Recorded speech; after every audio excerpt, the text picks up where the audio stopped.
Hi beautiful people, welcome back to my YouTube channel. This is me guys, Sanu. You are watching Sun Non-Stop. तो guys दोबारा से एक नई video के साथ आ चुकी हूँ और आज की जो हमारी वीडियो है आरसीबी, आप लोगों को पता है कि कितने सालों के बाद जो है वो आईपीएल जीती थी और वहां पर स्टैम्पेड भी हुई, काफी ज्यादा लोग जो है वो वहां पे मरे और मतलब टोटली मिसमैनेजमेंट किस्म का वहां पर जो है वो सारा निजाम था। इसके बारे में आज जो रौनक एक नई खबर, ताजा खबर लेकर आए हैं, फटाफट से वीडियो के अंदर चल के देखते हैं।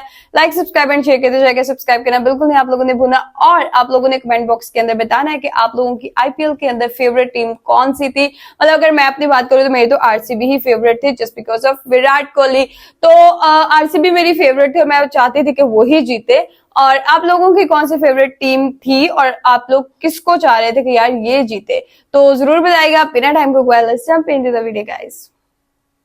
देखिए, जिस तरह न्यूटन पर सेब गिरा, पाकिस्तान की इकोनॉमी गिरी, वैसे ही लगता है आरसीबी पर पाकिस्तान हर बात। High Court and Bengaluru stampede incident outlines a series of lapses and mismanagement. That there were multiple stakeholders that were being blamed.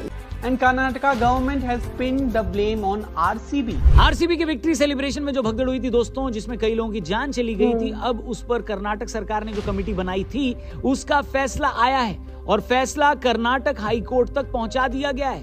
फैसले में ये कहा गया है कि ये भगदड़ आरसीबी की वजह से ही हुई है। आपको बता दें कि ऑब्वियसली उनका जीत का सारा जश्न। इस ट्रिब्यूनल ने भी अपनी रिपोर्ट में यही पाया था कि आरसीबी ही अपने जीत के सेलिब्रेशन में हुए हादसे की जिम्मेदार है और उनकी वजह से ही चिन्नास्वामी स्टेडियम के बाहर 3 से 5 लाख लोगों की भीड़ जमा हुई।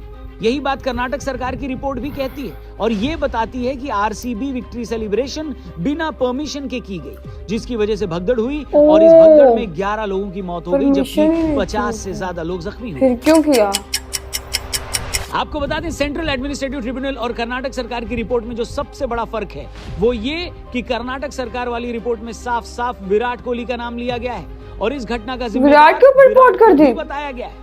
रिपोर्ट में कहा गया कि विराट कोहली ने वीडियो में फैन से फ्री में विक्ट्री परेड में आने की अपील की। रिपोर्ट में यह भी कहा गया कि आरसीबी को ओन करने वाली कंपनी ने विक्ट्री सेलिब्रेशन किया और इसके लिए कोई परमिशन भी नहीं मांगी। बेसिकली ट्रिब्यूनल का कहना है, इससे अच्छा थोड़ी लगता है, आपको परमिशन लेनी चाहिए ना।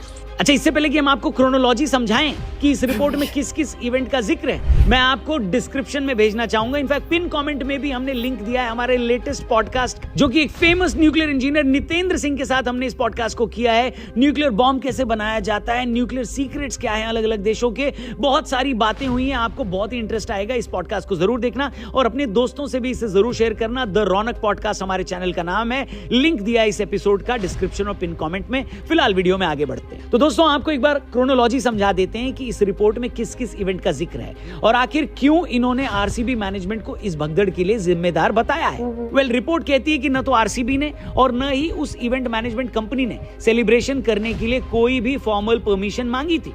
इस तरीके के इवेंट करने के लिए आप इसीलिए तो सिक्योरिटी कम थी वहां पर। ऑर्डर 2009 के तहत एक एप्लीकेशन 7 दिन पहले लगानी होती है, लेकिन यहां पर तो आरसीबी ने जीत के अगले ही दिन इस तरह का विक्ट्री सेलिब्रेशन कर लिया और वो भी बिना कोई एप्लीकेशन दिए कर लिया।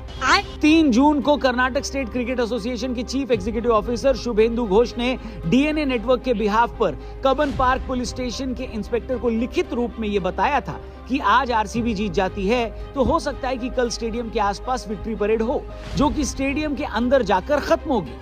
यह भी बताया गया कि इस विक्ट्री परेड का रूट भी शेयर किया जाएगा, लेकिन न तो ये शेयर किया गया और न ही कोई परमिशन मांगी गई और पुलिस के हिसाब से मांगी भी जाती अगर परमिशन तो 2009 एक्ट के तहत ये परमिशन दी नहीं जाती, यानी इस डिमांड को माना नहीं जाता क्योंकि परमिशन 1 हफ्ते पहले लेनी पड़ती है। लेकिन परमिशन न मिलने के बावजूद आरसीबी ने सुबह 7:01 को अपने इंस्टा अकाउंट पर इस तरीके के सेलिब्रेशन की पहली पोस्ट डाली। इसके बाद सुबह 8 बजे फिर से विक्ट्री सेलिब्रेशन की एक पोस्ट इंस्टाग्राम पर करी गई। इसके 55 मिनट बाद यानी सुबह के 8:55 पर फिर से एक पोस्ट डाली गई जिसमें विराट कोहली भी थे। विराट कोहली ने वीडियो में फैंस से मुफ्त में आने की अपील की। इसके बाद शाम होने तक चिन्नास्वामी स्टेडियम के बाहर 3 लाख लोगों की भीड़ इकट्ठा हो गई, जिसका ना तो कोई इंतजाम किया गया था और अगर इंतजाम किया भी गया होता तो भी 35,000 की कैपेसिटी का स्टेडियम 3 लाख लोगों के लिए कैसे ही पूरा पड़ने वाला था, बताइए। व्यवस्था पूरी तरह से फेल हो गई। रिपोर्ट में विराट को पता ही नहीं ना कब से बस थोड़ी देर पहले यानी 3:14 के आसपास ऑर्गेनाइजर्स ने अचानक से यह ऐलान किया कि स्टेडियम में एंट्री के लिए पास जरूरी होगा।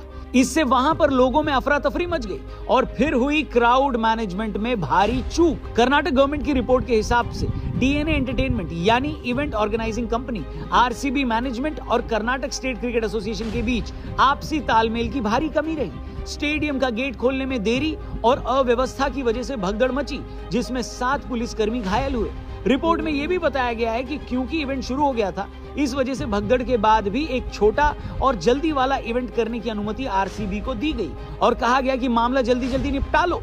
घटना के बाद मजिस्ट्रेट और न्यायिक जांच शुरू हुई, एफआईआर दर्ज हुई, कुछ पुलिस अधिकारियों पर कार्रवाई भी हुई। मुख्यमंत्री के राजनीतिक सचिव को सस्पेंड किया गया, इंटेलिजेंस चीफ का तबादला हुआ और घायलों को मुआवजा देने का ऐलान किया गया। सेंट्रल एडमिनिस्ट्रेटिव ट्रिब्यूनल और कर्नाटक गवर्नमेंट की रिपोर्ट में एक और बड़ा अंतर यह भी है दोस्तों कि जहां ट्रिब्यूनल ने बेंगलुरु पुलिस को क्लीन चिट दे दी थी, वहीं पर कर्नाटक गवर्नमेंट ने हाई कोर्ट को यह बताया कि उस दिन बेंगलुरु पुलिस ऐसे एक्ट कर रही थी जैसे सर्वेंट्स ऑफ आरसीबी यानी आरसीबी के नौकर हो।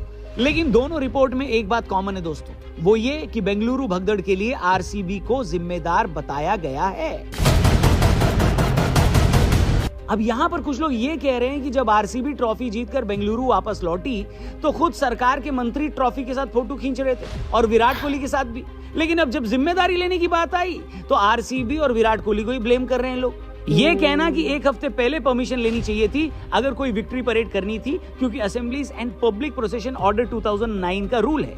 ये बात भी कुछ लोगों को पच नहीं रही है, क्योंकि रूल तो कन्वीनियंस के हिसाब से बदल दिया जाता है। वरना 29 जून को हमने T20 वर्ल्ड कप जीता था और 4 जुलाई को मुंबई में विक्ट्री परेड हो रही थी। लोगों का कहना है कि यहाँ पर भी 7 दिन पूरे नहीं हुए थे। दूसरी बात, T20 वर्ल्ड कप के बाद विक्ट्री परेड इसलिए देर में नहीं हुई क्योंकि तैयारी में टाइम लिया गया, बल्कि इसलिए लेट हुई क्योंकि वर्ल्ड कप जीतने के बाद वेस्ट इंडीज में तूफान आ गया था, जिसकी वजह से हमारी टीम वेस्ट इंडीज में 2-3 दिन फंस गई। यानी उस केस में assemblies and public procession order 2009 तो मैनेज हो गया था सारा। तो अगर वहां नहीं लगा तो यहाँ जरूरी क्यों है? ये सवाल कई लोग पूछ रहे हैं। वहीं कई लोग ये भी कह रहे हैं कि सारी बातें सुनने के बाद यही लग रहा है कि आरसीबी की तरफ से ही गलती हुई है, क्योंकि 24 घंटे के अंदर इतना बड़ा फंक्शन तो नहीं करना चाहिए था। आरसीबी का फंक्शन जल्दी करने के पीछे एक बड़ी वजह यह भी थी कि उनके ओवरसीज प्लेयर्स को वापस लौटना था।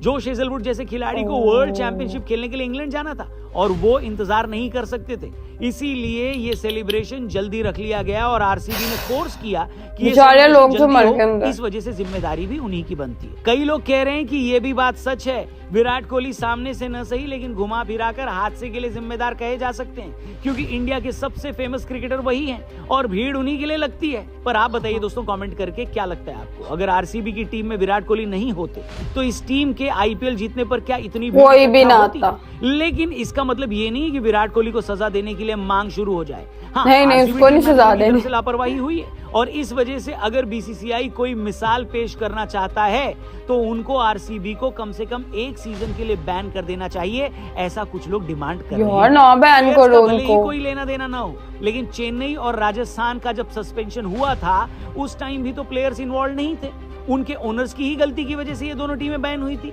है कि नहीं? लेकिन आरसीबी के फैंस तो ताल ठोक के ये कह रहे हैं कि आरसीबी को बैन करके दिखाओ, क्योंकि अगर आरसीबी नहीं रहेगा तो आईपीएल नहीं रहेगा। आरसीबी आईपीएल की सबसे पॉपुलर टीम है दोस्तों, और उनके न होने से जाहिर सी बात है व्यूअरशिप की दिक्कत तो होगी। आपके हिसाब से बीसीसीआई का फैसला क्या होना चाहिए? क्या आरसीबी को बैन कर देना चाहिए या फिर उनकी ये गलती माफ की जा सकती है? जो भी हो आपकी राय कमेंट करके जरूर बताएं। चैनल को भी सब्सक्राइब करना और हमारे ओके गाइज, आप लोगों को क्या लगता है कि आरसीबी को जो है वो यहाँ पर माफ करना चाहिए या आरसीबी को सजा मिलनी चाहिए, उनको बैन करना चाहिए? मैं तो आरसीबी की फैन हूँ यार, मैं क्या इसके अंदर बोल सकती हूँ, मैं उनके खिलाफ भी नहीं बोल सकती, ठीक है? बिकॉज अब देखो ना, विराट कोहली है उसके अंदर, तो मैं क्या ही उसके खिलाफ बोलूं, और सजा भाई उसको ना दो, बस यही कह सकती हूँ। बाकी ये कि जो लोग उसके अंदर मरे उनका दुख भी बड़ा है। इन लोगों को जो है वो आरसीबी की टीम को जो है वो ये करना चाहिए था कि रूल्स के अकॉर्डिंग चलना चाहिए था, पुलिस वगैरह का वहां पर इंतजाम रखना चाहिए था। इनको पता था कि मतलब इतने लोग वहां पर जो है वो सबके सब विराट के फैन थे, ठीक है? बाकियों को तो मेरे ख्याल से कोई भी जीतता किसी को कोई फर्क नहीं था पड़ता, लेकिन 18 साल के बाद आरसीबी जीती थी तो लोग जो है वो ज्यादा एक्साइटेड हो रहे थे।